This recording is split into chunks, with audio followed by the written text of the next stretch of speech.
Hi అండి, అందరికీ నమస్తే. Welcome to Ravitha diaries. ఈరోజు మన యూట్యూబ్ ఛానల్లో వచ్చేసి చేపల కూర అనమాట. కట్టెల పొయ్యి మీద చేపల కూరకు కావాల్సిన ఉల్లిపాయ అండ్ పచ్చిమిరపకాయ అండ్ కొత్తిమీర కోసి పెట్టుకుందాం ముందుగా.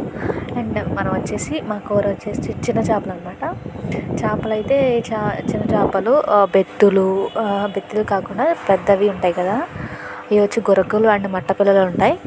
సో చిన్న చిన్న కొరమేలు కూడా ఉంటాయి. అవన్నమాట కూర వచ్చేసి. మనకు కావాల్సిన కూరలోకి కావాల్సిన కారం, ఒక 3.5 స్పూన్లు కారం అండ్ నెక్స్ట్ వచ్చి కొంచెం పసుపు అండ్ పచ్చిమిరకాయలు, ఉల్లిపాయలు, కొత్తిమీర అండ్ 3 స్పూన్లు 4 స్పూన్లు నూనె వేసుకోండి. అండ్ వేసుకున్నాక మొత్తం ఒకసారిగా కలుపుకోవాలన్నమాట. కలుపుకుంటే ఏమైందంటే ఉప్పు కూడా వేసుకోండి మీకు సరిపోనంత. కలుపుకున్నాక ఏమైందంటే ఉప్పు అండ్ కారం అనేది కూరకు పట్టిద్ది అనమాట. చాలా టేస్ట్గా ఉండిద్ది కూర అయితే, కట్టెల పొయ్యి మీద కదా. సో కలుపుకున్నాక మనకు కావాల్సినవి అన్నీ వేసుకోవాలి. అండ్ మనకు సరిపోను కారం వేసుకోవాలి. కారం ఎందుకంటే స్పైసీగా ఉండిద్ది అనమాట, చాలా బాగుండిద్ది కారం వేసుకుంటే నాన్ వెజ్లో.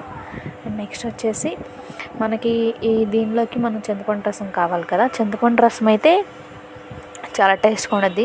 ఒక 15 నిమిషాల ముందు మీరు నానబెట్టేసుకుంటే అది నానినాక ఎక్కువ మెత్తగా చేసుకొని దాన్ని ఎక్కువ చింతపండు రసంగా చేసుకొని 2 సార్లుగా వేసుకోండి. నీళ్ళుగా అయితే వేయకండి. చింతపండు రసం అయితే చాలా బాగుండేది చింతపండు రసం వేసుకుంటే. అండ్ నెక్స్ట్ వచ్చేసి మనకైతే దీనిలో ఎక్కువ ఒక 4-5 పచ్చిమిరకాయలు కూడా వేసుకోండి, చాలా బాగుండేది కర్రీ అయితే. మా అమ్మ అయితే వేసేసారు. 2 సార్లుగా చేశారు అలా, అంటే 2 సార్లుగా నలిపి చింతపండు రసంగానే వేసారా, నీళ్ళు అయితే పోయలేదు. నీళ్ళు అసలు పోయకండి మీరు కూడా. నెక్స్ట్ వచ్చి పొయ్యి మీద పెట్టేసాం. మన కూర అయితే మా అమ్మ 15 నిమిషాలకి తీసి అల్లం పేస్ట్ అయితే వేసేసింది అనమాట. సో నెక్స్ట్ మన కర్రీ అయితే రెడీ అయిపోయింది ఒక 20 మినిట్స్లో. కట్టెల పొయ్యి మీద తీస్తే సూపర్ ఉండేది టేస్ట్ మాత్రం. అండ్ అలాగే మన కర్రీ అయితే అయిపోయిందనమాట. మీరు ఎలా చేసుకుంటారో కామెంట్ చేయండి. మన కర్రీ ఎలా ఉందో కామెంట్ చేసి చెప్పండి.